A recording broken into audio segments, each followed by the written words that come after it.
anyos sa laing barangay sa Mandawi City. Positibo sa COVID-19. Bata na doon sa paryenteng taga Barrio Luz.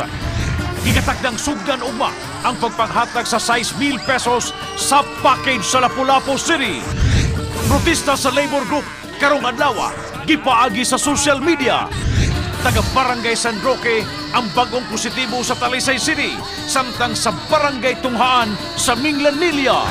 Dugang doktor o nurse i-hire sa Mandawi City alang sa giugmad nga quarantine facility. Mass testing sa tulog ka mga barangay sa syudad sa Lapu-Lapu karong Lunes sugdan. Nagpakamana panahon sa COVID crisis, laag nga mga iro ug iring gipakaon.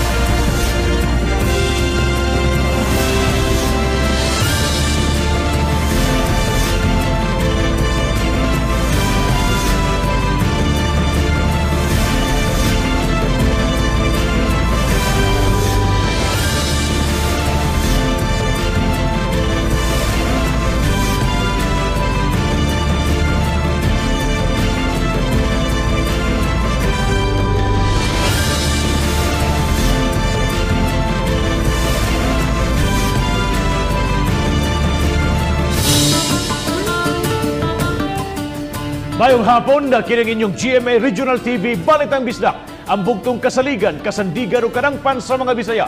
Ako si Bambi Nalsar.